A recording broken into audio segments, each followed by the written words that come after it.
உறவுகள் அனைவருக்கும் வணக்கம். மீண்டும் அனைவரையும் சந்திப்பதில் மகிழ்ச்சி.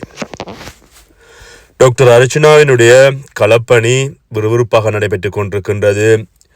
சாவகச்சேரி அது மட்டுமில்லாமல் கொடிகாமம் பகுதிகளில் இன்று தன்னுடைய பணிகளை காலையில் செய்திருந்தார். அங்கே பார்த்தீங்கன்னு சொன்னால் அதாவது நான் ஏற்கனவே சொன்னது அந்த அரசியல்வாதிகள் செல்லாத பகுதிகள், அதாவது இதுவரை செல்லாத பகுதிகள், இதுவரை உதவிகள் கிடைக்காத பகுதிகள், அந்த பகுதிகளுக்கு சென்று அங்கே என்னென்ன உணவு பொதிகள் கொடுக்கக்கூடிய உணவு பொதிகள் எல்லாவற்றையுமே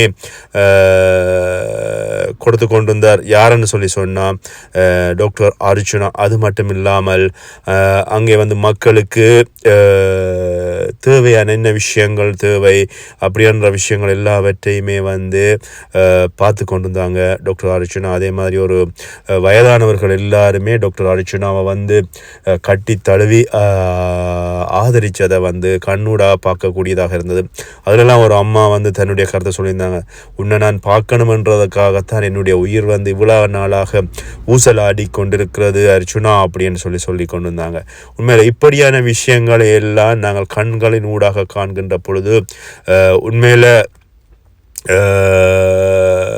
எவ்வளவோ சந்தோஷமான விஷயமாக இருக்கிறது. அதாவது ஏனென்று சொன்னால் இதுவரைக்குமே எந்த ஒரு அரசியல்வாதியையும் யாருமே இதுவரைக்கும் இப்படி ஆரத்தளவி அல்லது உங்களை தான் பார்க்கறதுக்காக நான் காத்து கொண்டிருக்கிறேன் இப்படி சொன்ன விஷயங்கள் எங்கேயுமே இதுவரைக்குமே இல்லை. ஆனால் டாக்டர் அர்ச்சுனாவினுடைய வருகைக்காக எப்போ வருவார் அப்படின்னு சொல்லி சமர்ப்பிக்க வேண்டும். பாராளுமன்றத்துக்கு இவ்வளவு தேர்தலுக்கு செலவழித்திருக்கிறோம், இவ்வளவு வருமானம் வந்திருக்கிறது, எவ்வளவு வருமானத்தில் எவ்வளவு செலவுகள் செஞ்சிடப்பட்டிருக்கிறது, அவ்வளவு செலவுகள் போக மிகுதி எவ்வளவு பணம் இருக்கிறது அப்படின்ற விஷயங்கள் எல்லாமே டாக்டர் அர்ச்சுனாவை பொறுத்தவரையில் கணக்கு கொடுக்க வேண்டும். எங்கேன்னு சொன்னால் பாராளுமன்றத்துக்கு. அதனால அந்த பாராளுமன்றத்துக்கு கணக்குகள் கொடுக்கின்ற பொழுது நிச்சயமாக மக்கள், புலம்பெயர் தேசத்தில் இருக்கின்ற மக்கள், நிறைய மக்கள் பணம் கொடுத்தோம், நாங்கள் எங்களுக்கான பணத்துக்கான கணக்கு இன்னும் காட்டவில்லை, நாங்கள் கொடுத்த பணத்துக்கு இன்னும் டாக்டர் அர்ச்சுனா பதில் சொல்லவில்லை, இப்படி பல்வேறுபட்ட சிக்கல்களான பிரச்சனைகளில் இருக்கிறது டாக்டர் அர்ச்சுனாவினுடைய அரசியல் வாழ்க்கை அப்படின்னு சொல்லலாம். ஆனால் பணம் கொடுத்தோம் அப்படின்றதுக்காக வேண்டி கணக்கு கேட்கின்ற உடனே கணக்கு கொடுக்க முடியுமா அப்படின்றதும் இங்கே கஷ்டமான ஒரு விஷயம். என்னென்று சொன்னால் டாக்டர் அர்ச்சுனாவை பொறுத்தவரையில் அவருக்கு மட்டும் பணம் கொடுக்கப்பட்டது இல்லை. அங்கே இருக்கின்ற 8-9 பேருக்கு பணம் கொடுக்கப்பட்டது. அந்த பணம் 9 பேருக்கு பணம் கொடுக்கப்பட்ட பொழுது 9 பேருக்கும் தனித்தனியாக பணம் கொடுக்கப்பட்டிருக்கிறது.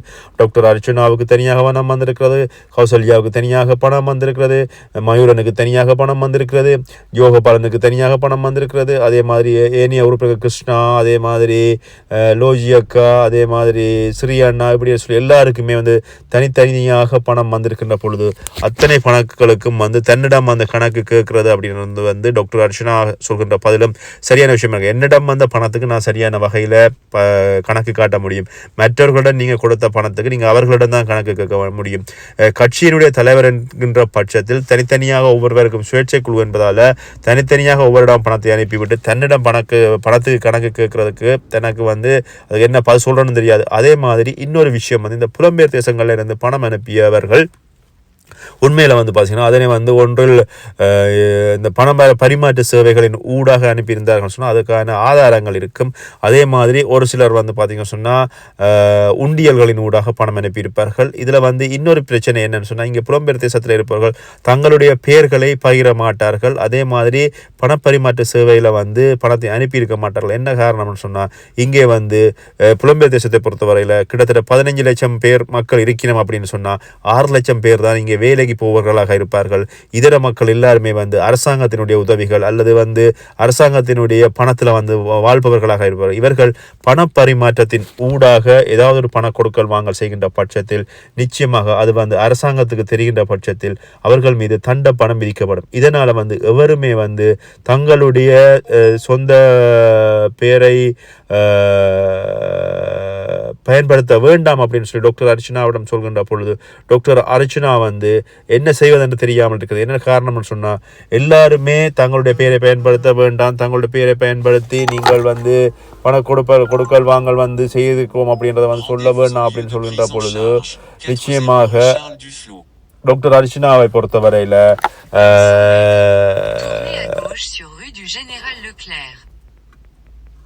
டாக்டர் அர்ச்சனாவை பொறுத்தவரையில் அதுக்கான என்ன செய்வது அல்லது வந்து அதுக்கான பதில் என்ன, அல்லது வந்து டாக்டர் அர்ச்சனாவோட உடனடியாக வந்து கணக்கு காட்ட முடியுமா, இப்படியான பிரச்சனைகள் இருக்கிறது. ஆக டாக்டர் அர்ச்சனாவை பொறுத்தவரையில் இனி வருகின்ற காலங்களில் நிச்சயமாக அதாவது வந்து அவருடைய கட்சி பதியப்பட்டு அதுக்கப்புறமாக கட்சிக்கான ஒரு செயலாளர் பொருளாளர் அப்படி நியமிக்கின்ற பட்சத்தில் அதுக்கான கணக்கு வழக்குகள் சரியான முறையில் காண்பிக்கப்படும். ஆனால் இப்போ வந்து சுயேட்சை குழுவாக இருக்கின்ற பொழுது எல்லாருமே தனிப்பட்ட ரீதியில் பணங்களை பெற்றதுனால அதுக்கான எல்லா கணக்குகளும் தன்னிடம் கேட்கின்ற பொழுது தன்னால் வந்து அந்தளவு பணத்துக்கு கணக்கு கொடுக்க முடியாவிட்டாலும் தனக்கு வந்து கட்சிக்கு வந்து 56 லட்சமா ஏதோ வந்திருக்குது அப்படியா சொல்லியிருக்கார். அதுக்கான கணக்குகளை தன்னால் முடிஞ்சவரை நான் வந்து சரியான முறையில் தான் என்னதுக்காக செலவழித்தேன் அப்படின்ற வகையில் நான் கணக்கை காட்டுவேன் அப்படின்னு சொல்லியிருக்காரு. தன்னிடம் வந்து இதுவரை தன்னுடைய வங்கிக்கோ அல்லது வந்து தான் நேரடியாகவோ யாரிடமும் பணம் பெறவில்லை. எல்லாமே வந்து ஒரு விளம்பர துண்டு பிரசுரம் அடிக்கிறதாக இருந்தாலும் சரி, அல்லது ஒரு டிஷர்ட் அடிக்கிறதா இருந்தாலும் சரி, அந்தந்த வியாபார நிறுவனங்களுக்கு நேரடியாக அனுப்பப்பட்டிருப்பதாக டாக்டர் அர்ச்சனா ஏற்கனவே சொல்லியிருந்தார். அதே மாதிரி இந்த புலம்பெயர் தேசத்தில் இருப்பவர்கள் பணத்தை கொடுத்து விட்டோம் கணக்கு காட்டுங்கள், பணத்தை கொடுத்து விட்டோம் கணக்கு காட்டுங்கள் அப்படிங்கிற பட்சத்தில் பணத்தை கொடுத்தவர்கள் எல்லாருமே வந்து அதற்கான ஆதாரத்தை வெளியிடும் பட்சத்தில் நிச்சயமாக உண்மை தொகை தெரிய வரும். டாக்டர் அர்ச்சனாவை பொறுத்தவரையில் அவருக்கு தனக்கு தெரிந்த வகையில் பணம் வந்தது வந்து 56 லட்சம் ரூபாய் பணம் வந்திருப்பதாக சொல்லியிருக்கார். அத்தனை 56 லட்சம் ரூபாய் பணத்துக்கும் தான் வந்து கணக்கு காட்டுவதாக டாக்டர் அர்ச்சனா சொல்லியிருக்கார். ஆக பொறுமையாக இருக்காமல் உடனடியாகவே கணக்கு காட்டுங்கள் என்னும் பட்சத்தில் அவர் பாராளுமன்றம் செல்வதா, தன்னுடைய பிரச்சனைகளை பார்ப்பதா, மக்களுடைய பிரச்சனையை பார்ப்பதா, உடனடியாக கணக்கு காட்டுவதா அப்படி என்ற ஒரு திணறல்ல வந்து டாக்டர் அர்ச்சனா நகர்ந்து கொண்டிருக்கார். அப்படி என்றது தான் உண்மையான பிரச்சனை. அதை விட அந்த ஒரு சில சமூக வலைத்தளங்களை பார்க்கின்ற பொழுது ஒரு சில இணையதளங்கள் ஊடாக அவருக்கு அவதூறு பரப்பப்படுவதாக அங்கே அவரோடு நிற்கின்ற தொண்டர்கள் சொல்கின்றார்கள். ஒரு சில சமூக ஊடக நேர்காணல்ல உண்மையில வந்து ஒருவர் மீது நீங்கள் பணம் கொடுத்து விட்டோம் அப்படின்றதுக்காக அல்லது வந்து நீங்கள் அவரை வழிநடத்தினோம் அப்படின்றதுக்காக அவரை வந்து அவதூறு பரப்புவது அல்லது வந்து அவர் மீது அவதூறு பரப்புவது அப்படின்றது ரொம்ப கஷ்டமான விஷயம். நான் ஏற்கனவே சொன்ன விஷயங்கள் தான் எல்லாமே வந்து ஒவ்வொரு படிப்படியாகத்தான் போக முடியும். உடனடியாகவே நாங்கள் வந்து வானத்தை தொட முடியாது, ஒவ்வொரு ஏணியாகத்தான் போக முடியும். அதே போல தான் டாக்டர் அர்ச்சனாவும் வந்து தன்னுடைய பயணத்தில் வந்து இப்போ வந்து பார்த்தீங்கன்னு சொன்னால் மக்களுக்காக களப்பணி செய்து கொண்டிருக்கிறார், மக்களுக்காக